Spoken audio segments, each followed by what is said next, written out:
Perkenalkan, nama saya Jun Megawati Arefa. Saya dari Universitas Terbuka Pugcari Danagawo, program studi PGSD S1. Baik, di video kali ini saya akan menjelaskan hasil dari intisari dari modul 6 sampai modul 12, hasil kelompok 1 sampai 4. Tugas dari tutor atau dosen kami, Ibu Minar Trisnawatombing MPD. Baik, saya akan mulai dari kelompok 1, yaitu pendekatan pembelajaran di sekolah dasar. Bagian A, pengertian dan fungsi pendekatan pembelajaran bagi guru. Nah, yang dimana sebelum kita membahas lebih lanjut mengenai apa yang dimaksud dengan pendekatan pembelajaran serta fungsi pendekatan pembelajaran bagi guru, maka kita sedikit menyinggung tentang teori. Yang dimana teori dapat diartikan sebagai seperangkat hipotesis atau anggapan atau pertanyaan sementara yang perlu diuji kebenarannya yang diorganisasikan secara koheren mengenai sesuatu atau serangkaian fenomena yang terjadi di dalam lingkungan yang nyata. Nah, menurut Sarwono SW tahun 1987 menjelaskan beberapa fungsi teori, yaitu fungsi deskripsi, fungsi eksplanasi, fungsi prediksi, dan fungsi penelitian dan pengembangan. Nah, yang dimana fungsi deskripsi berarti suatu teori itu harus menggambarkan sesuatu yang terjadi dalam lingkungan apa adanya tanpa dibuat-buat, jadi harus objektif.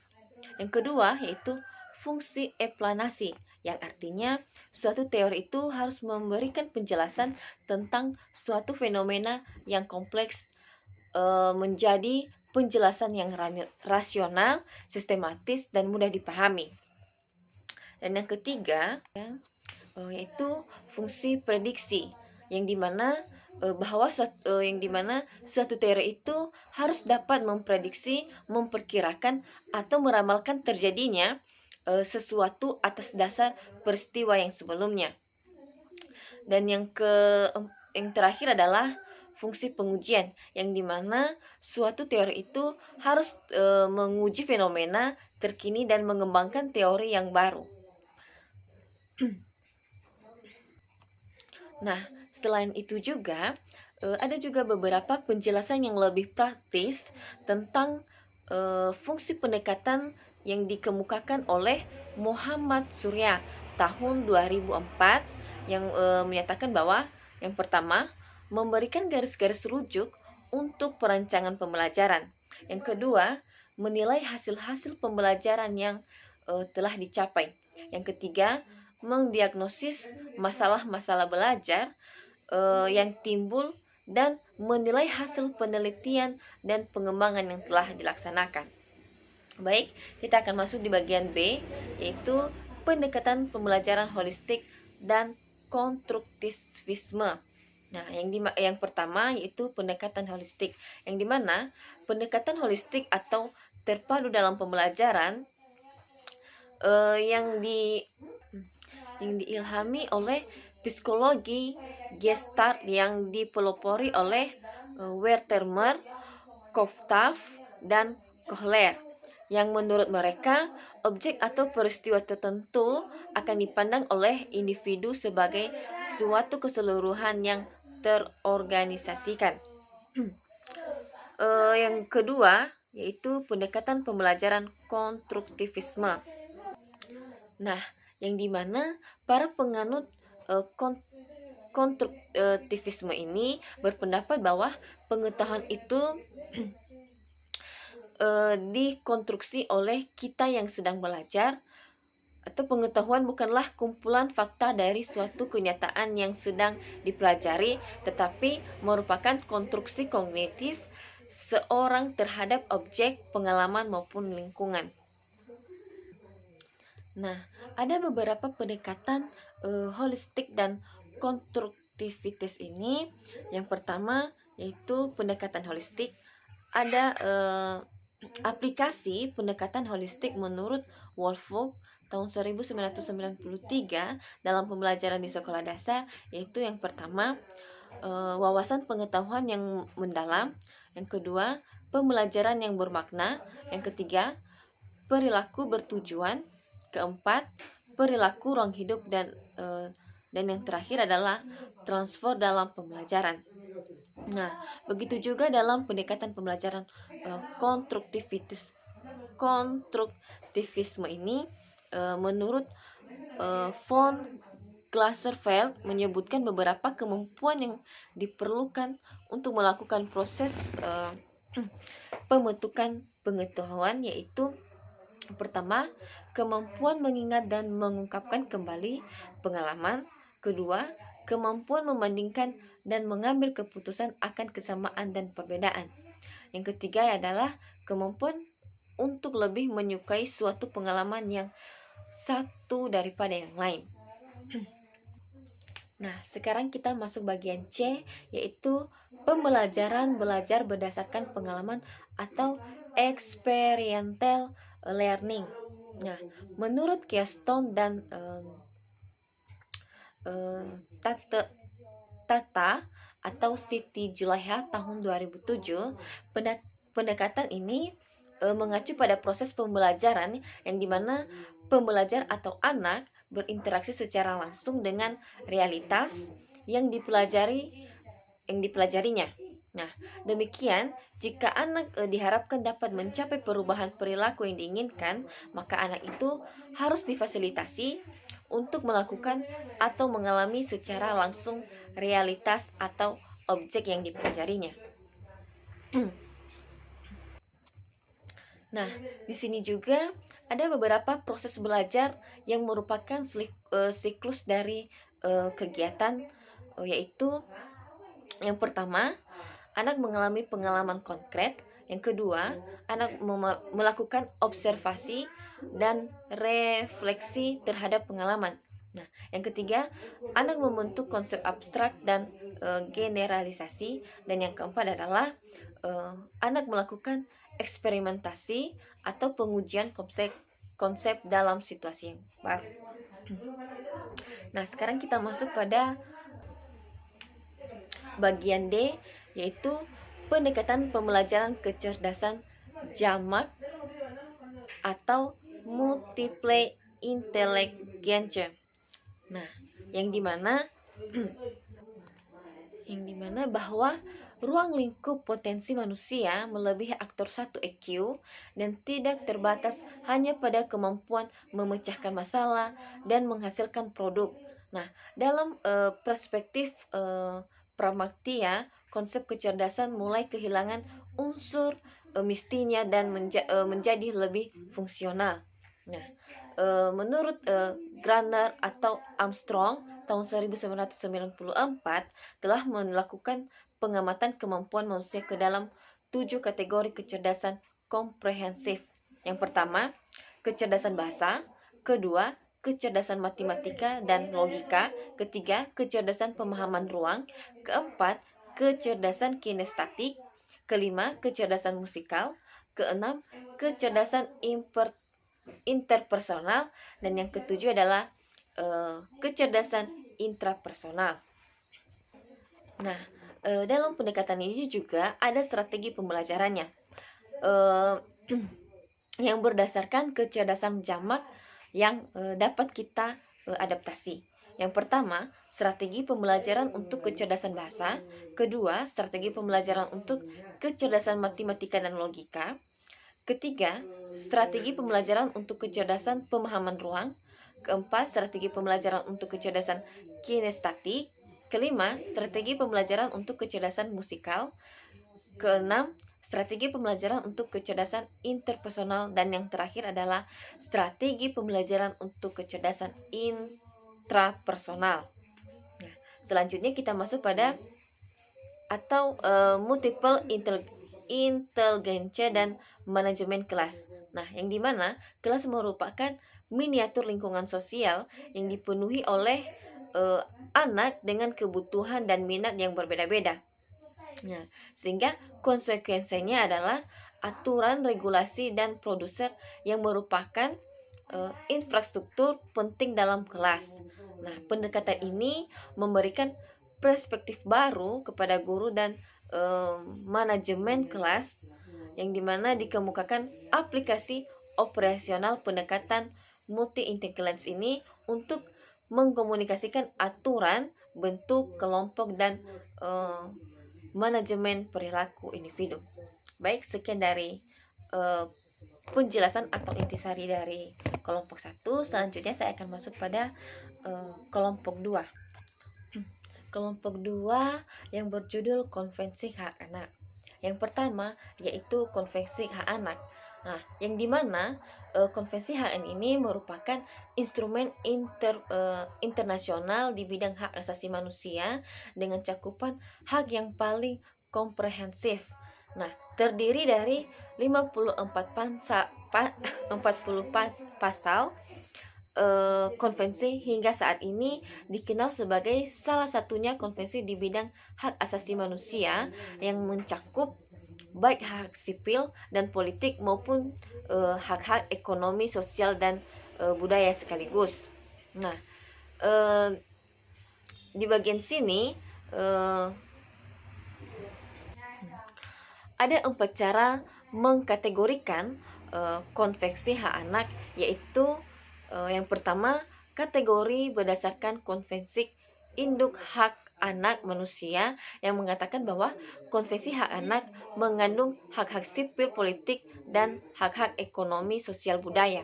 Nah, yang kedua, ditinjau dari sisi yang berkewajiban melaksanakan konvensi hak anak, yaitu negara yang bertanggung jawab untuk memenuhi hak anak, yaitu orang dewasa pada umumnya. Nah, yang ketiga, menurut cara pembagian yang sudah sangat populer, dibuat berdasarkan cakupan hal yang terkandung dalam Konvensi Hak Anak, yang dimana atas kelangsungan hidup atau survival. Nah, hak untuk berkembang atau develop, dan hak atas perlindungan atau protection, dan hak untuk berpartisipasi dalam kehidupan masyarakat atau participation. Nah, dan yang terakhir adalah menurut cara pembagian yang dirumuskan oleh Komite Hak Anak PBB atau Perserikatan Bangsa-Bangsa, yang mengelompokkan konvensi hak anak akan menjadi 8 kategori.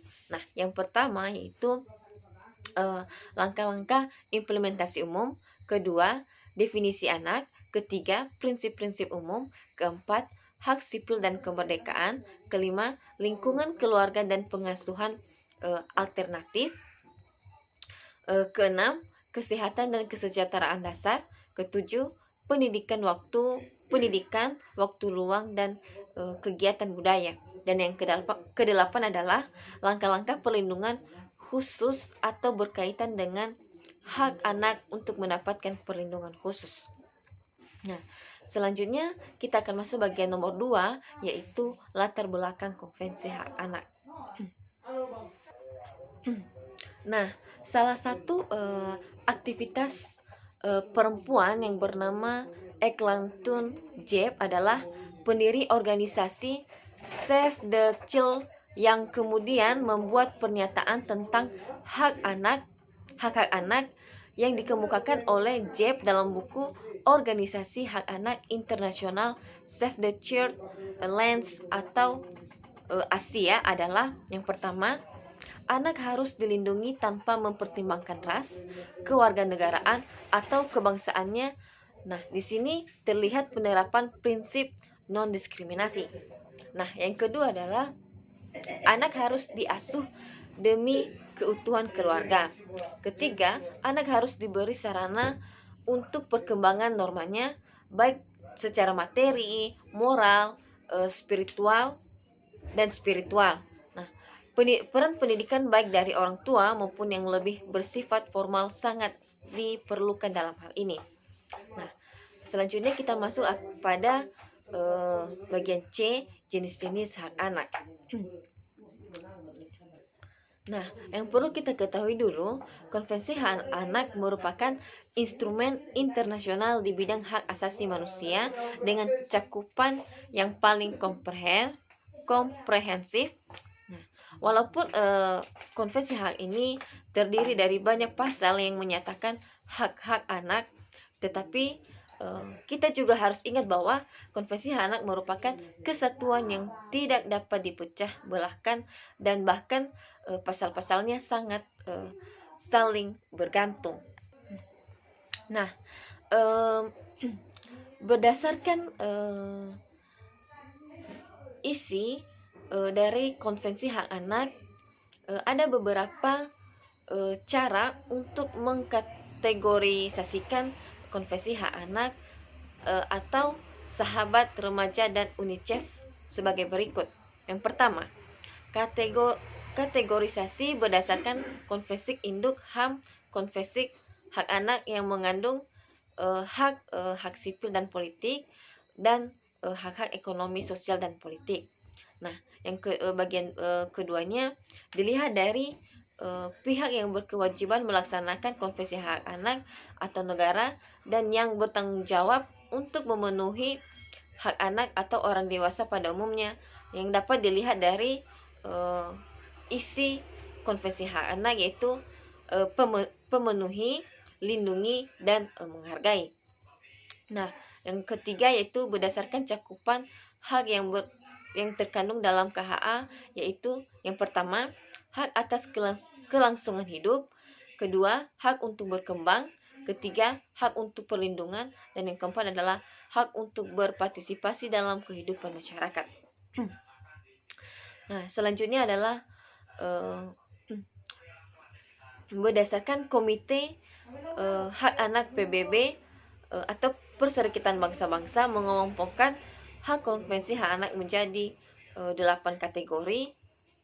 Yang pertama, langkah-langkah implementasi umum, kedua, definisi anak, yang ketiga, prinsip-prinsip umum, yang keempat, hak sipil dan kemerdekaan, yang kelima, lingkungan keluarga dan pengasuhan alternatif, selanjutnya kesehatan dan kesejahteraan dasar, setelah itu pendidikan waktu luang dan kegiatan budaya, selanjutnya langkah-langkah perlindungan khusus dan langkah-langkah perlindungan khusus atau yang berkaitan dengan hak anak untuk mendapatkan perlindungan khusus. Selanjutnya kita akan masuk pada bagian 4, yaitu konvensi hak anak dan pendidikan. Nah, di sini arti konvensi hak anak adalah perjanjian yang mengikat secara yuridis dan politis di antaranya berbagai negara yang mengatur hal-hal yang berhubungan dengan hak anak.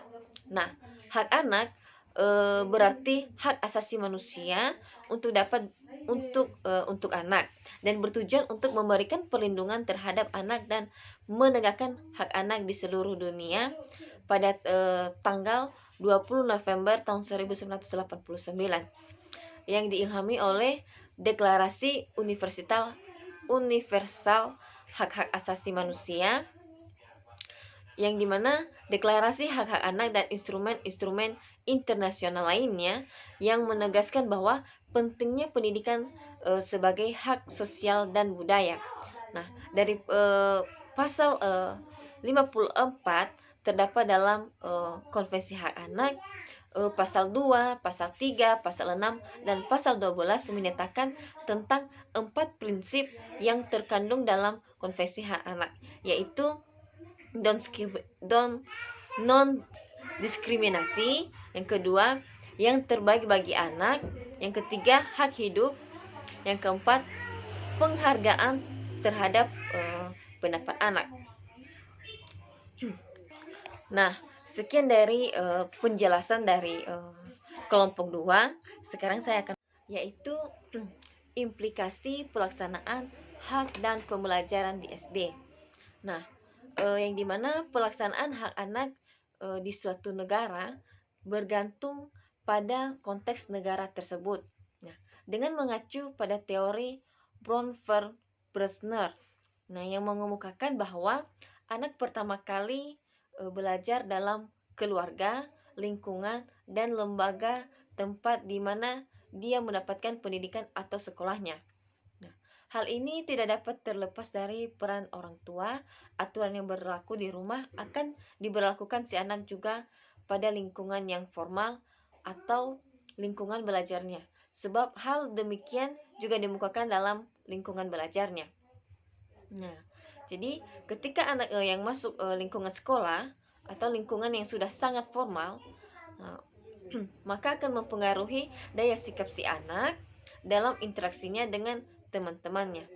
Nah, peran pemerintah sebagai pengatur juga berlaku dalam kehidupan si anak, mulai dari aturan yang berlaku, pendidikan ataupun hal lainnya yang bersangkutan dengan pengembangan kepribadian serta dalam belajarnya. Yang pertama kita masuk bagian A, yaitu pengertian kurikuler, kolikuler dan ekstrakurikuler. Nah, yang dimana kurikuler merupakan kegiatan yang berkaitan dengan kurikulum, atau lebih tepatnya berkaitan dengan kegiatan belajar di sekolah atau bahkan di kelas. Nah, sementara kokurikuler merupakan kegiatan siswa yang berada dalam sekolah, atau kegiatan ini merupakan perluasan kegiatan belajar yang diterapkan oleh kurikuler.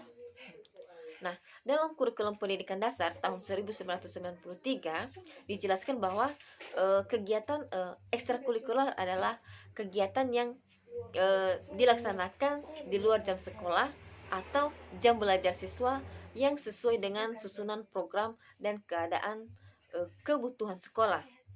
Nah, kegiatan ini merupakan kegiatan yang membantu siswa dalam mengembangkan bakatnya atau minatnya yang diselenggarakan oleh tenaga pendidik yang berkemampuan dan berwenang di sekolah.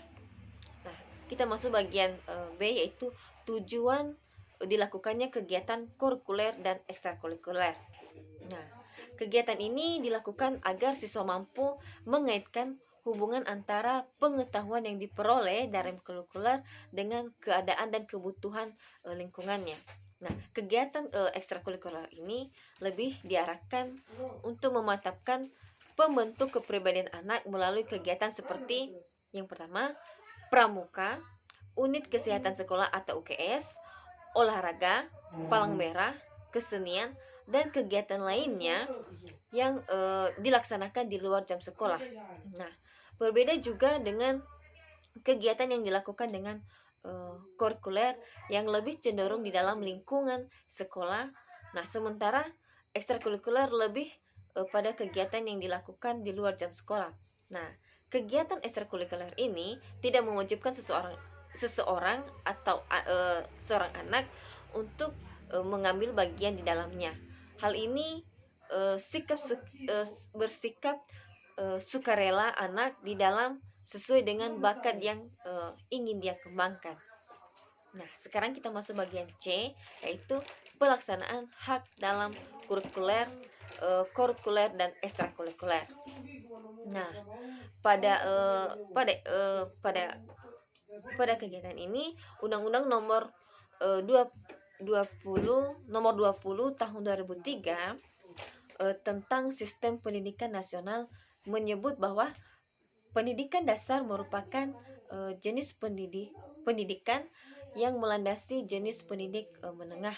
Nah, dalam rencana strategis Departemen Pendidikan Nasional tahun 2005 sampai tahun 2009 disebutkan mengenai program penguatan kebijakan Depdiknas dengan rencana pembangunan jangka menengah Bappenas. Nah, sekarang kita masuk pada kelompok 4, yaitu konsep dasar bimbingan dan konseling di sekolah dasar, hakikat bimbingan dan konseling di SD. Bagian A, latar belakang perlunya bimbingan dan konseling di SD. Yang pertama, latar belakang. Roman Natawijaja tahun 1987 mengemukakan 5 faktor yang melatar belakangi perlunya pelaksanaan bimbingan dan konseling dalam proses pendidikan di sekolah. Nah, 5 faktor itu yaitu yang pertama, kesadaran dan perbedaan individual di antara setiap manusia. Faktor yang pertama ini sangat esensial, tidak tidak saja dalam bimbingan terdapat dalam pendidikan pada umumnya. Praktik pendidikan kita hingga kini cenderung seragam. Yang kedua, kesadaran dalam perlunya sistem pelayanan kependidikan lainnya yang berpusat pada anak. Nah, faktor kedua ini merupakan dampak lanjutan dari kesadaran akan perbedaan individual. Nah, selanjutnya kesadaran akan perlunya penerapan konsep demokrasi dan dalam pendidikan secara tepat. Undang-Undang Dasar tahun 1945 pasal 31 ayat 1 dinyatakan dengan tegas bahwa setiap warga negara berhak mendapatkan pengajaran. Selanjutnya, kesadaran akan permasalahan yang dihadapi oleh individu dalam kehidupan masyarakat yang senantiasa berubah dan berkembang. Dan yang terakhir adalah kesadaran akan persoalan yang dihadapi oleh individu dalam kehidupan modern. Baik, selanjutnya kita masuk pada bagian B, yaitu pengertian bimbingan dan konseling. Nah, istilah bimbingan banyak digunakan dalam konteks pendidikan, pengajaran, kepemimpinan, dan juga upaya-upaya yang berkaitan dengan proses kemanusiaan, terutama dengan proses mempengaruhi atau mengubah tingkah laku. Nah, bimbingan pada umumnya dipahami sebagai upaya memberikan arahan, paduan, nasihat, dan juga biasanya mengandung nilai-nilai yang bersifat menuntun ke arah yang baik. Bimbingan di sekolah dasar yaitu proses membantu individu siswa untuk dapat memahami diri, mengenai lingkungan, dan merencanakan masa depannya sehingga diharapkan dapat mencapai perkembangan yang optimal sebagai pribadi dan sebagai anggota masyarakat demokratis. Nah, sedangkan konseling adalah atau merupakan bagian paling inti dari bimbingan. Nah, menurut Setzer dan Stone tahun 1981 menyatakan bahwa konseling merupakan inti kegiatan profesional dari seseorang yang disebut dengan konselor. Nah, yang artinya layanan konseling hanya dapat diberikan oleh orang yang telah memiliki kemampuan dan keterampilan tertentu yang diperoleh melalui pendidikan khusus untuk itu. Nah, sekarang kita masuk pada bagian C, yaitu anggapan-anggapan yang keliru tentang bimbingan dan konseling. Nah, meskipun atau sekalipun para guru telah memiliki pemahaman tertentu tentang bimbingan dan konseling ini, namun seringkali terjadinya pemahaman yang masih terbatas, bahkan cenderung keliru, sehingga ada beberapa kekeliruan yang mungkin terjadi yang berkaitan dengan tentang bimbingan dan konseling ini. Yang pertama, bimbingan hanya diberikan kepada anak yang bermasalah atau salah suai. Yang kedua, bimbingan untuk semua anak. Yang ketiga, bimbingan diperuntukkan bagi siswa di sekolah lanjutan. Yang keempat adalah bimbingan sama dengan nasihat. Yang kelima, bimbingan adalah tugas para ahli. Keenam, bimbingan adalah obat mujarab untuk semua penyakit tingkah laku. Dan yang terakhir adalah bimbingan disamakan dengan konseling. Baik, selanjutnya kita akan masuk pada bagian D, yaitu tujuan-tujuan bimbingan dan konseling di sekolah dasar. Nah, di bawah ini dikemukakan beberapa kekeliruan pemahaman tentang bimbingan. Yang pertama, bimbingan diberikan kepada anak yang bermasalah atau salah sesuai.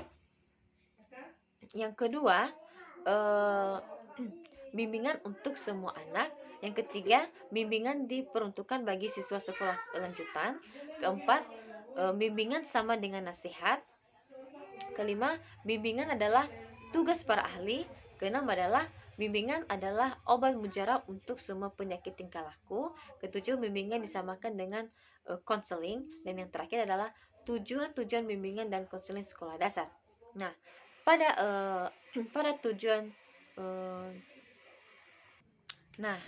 tujuan dasar akhir dari bimbingan ini dan konseling ini ditingkatkan pendidikan apapun adalah agar peserta didik mencapai tugas-tugas perkembangan atau developmental tasks secara optimal dan berbagai aspek sesuai tingkatan perkembangan dan lingkungan sosial budaya di mana dia hidup. Nah, selanjutnya kita masuk pada hakikat bimbingan dan konseling. Nah, hakikat bimbingan konseling ini dapat dipahami. Yang pertama, bimbingan di SD merupakan suatu proses bantuan yang kontinu. Kedua, bimbingan di SD merupakan proses membantu individu. Ketiga, bimbingan di SD diberikan atas dasar pemahaman tentang kebutuhan, masalah, dan karakteristik individu anak. Keempat adalah bimbingan di SD bukan monopoli kegiatan suatu profesi. Kelima, bimbingan di SD adalah untuk semua anak. Keenam adalah fungsi bimbingan di SD bukan hanya upaya siswa dapat memecahkan masalah atas kesulitan yang dihadapinya, tetapi juga supaya siswa dapat terhindar dari masalah. Selanjutnya adalah bimbingan di SD merupakan bagian integrasi dari keseluruhan upaya pendidik. Selanjutnya, bimbingan di SD menggunakan pendekatan pribadi dan selanjutnya bimbingan di SD meliputi 3 bidang masalah siswa. Yang pertama, bimbingan belajar, bimbingan sosial pribadi dan karir. Selanjutnya, evaluasi keberhasilan bimbingan dan konseling di SD merupakan bagian dari kegiatan program bimbingan. Dan yang terakhir adalah pelaksanaan bimbingan dan konseling di SD memerlukan sumber daya yang memadai. Baik, selanjutnya yaitu peran guru dalam bimbingan dan konseling di SD. Nah, yang perlu kita ketahui dulu pentingnya bimbingan di SD adalah fungsi pendidikan SD bukan hanya memberikan bekal kemampuan dasar akademik yang berupa kemampuan kalistung, melainkan juga berfungsi menyiapkan lulusannya untuk melanjutkan pendidikan ke sekolah lanjutan tingkat pertama. Nah, peran guru dalam bimbingan konseling di SD ini juga menurut Rohman Natawijaja tahun 1984, salah seorang yang dimana bimbingan dan konseling adalah peran yang dilaksanakan oleh guru dalam keseluruhan program bimbingan dan konseling di sekolah dasar yang dirumuskan ke dalam 10 butir pernyataan.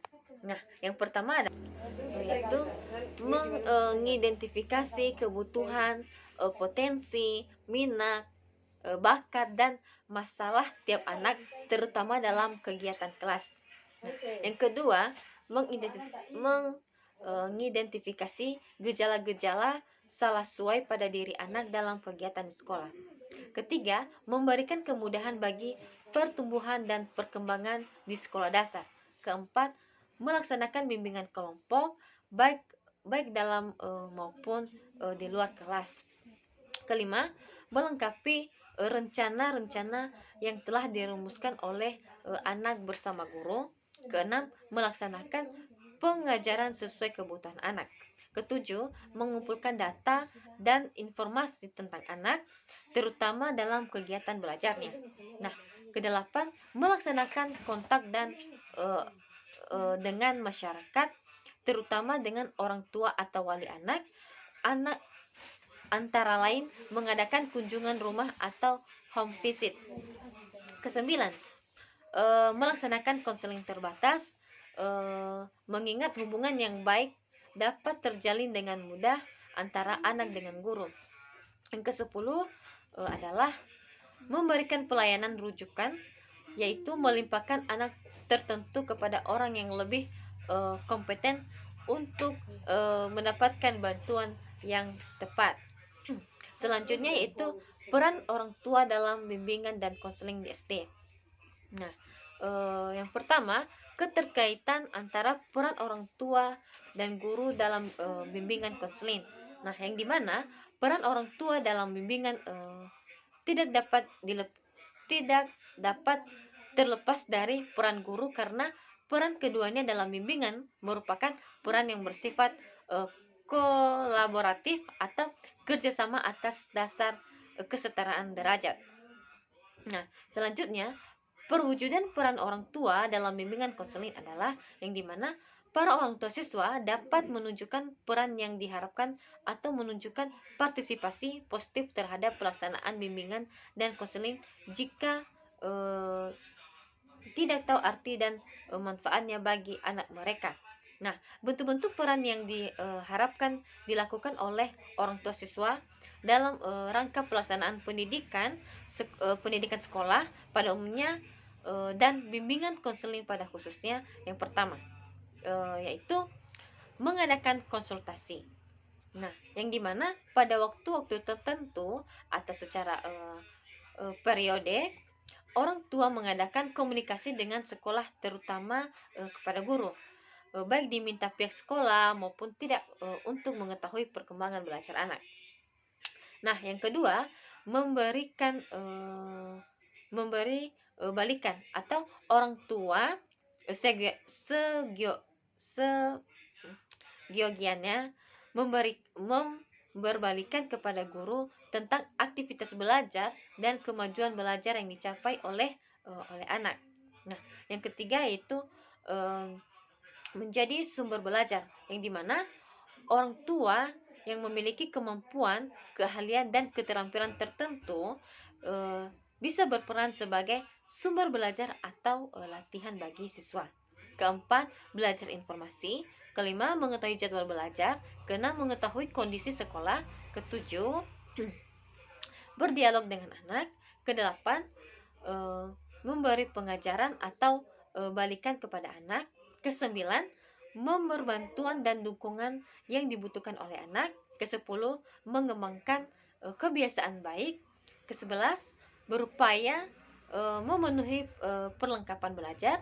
Selanjutnya, menerima dan menghargai individualitas anak. Selanjutnya, melakukan anak sesuai dengan norma sosial. Dan yang terakhir adalah membantu warga masyarakat. Baik, sekian dari intisari atau tugas dari dosen kami. Saya ucapkan terima kasih.